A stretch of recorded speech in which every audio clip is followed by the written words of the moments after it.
A major shift in power dynamics at Korea's National Assembly. Members of a splinter conservative bloc defects to the party they moved out of, enabling the opposition to have a greater say and pose a challenge to the government and ruling party at parliament.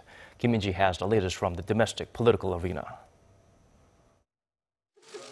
9 lawmakers from the minor conservative Bareun Party have decided to defect to the main opposition Liberty Korea Party.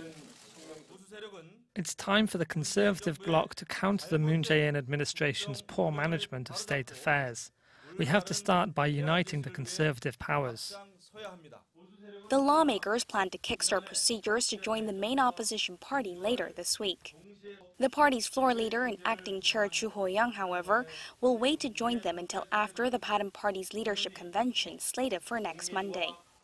The decision to leave came despite last-minute efforts among party lawmakers on Sunday to narrow their differences over the issue, which proved fruitless. With that, the Bareun Party will be left with 11 seats in the National Assembly and lose its status as a parliamentary negotiating bloc, which requires a minimum of 20 seats. The party was launched 10 months ago in January, splintering from the Liberty Korea Party after the power abuse scandal that tainted the conservative bloc's image. It's faced numerous headwinds.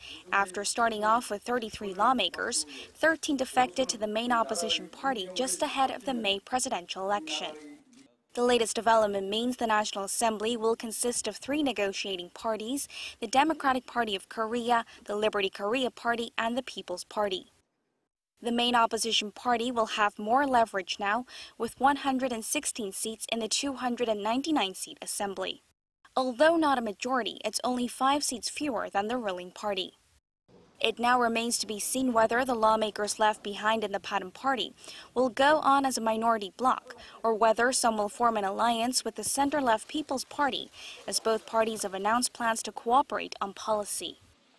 However, it turns out the new political landscape is without a doubt expected to be a hurdle for the ruling party as it tries to get President Moon Jae-in's agenda rolling in a parliament where the opposition is gaining a stronger foothold. Kim Min-ji, Arirang News.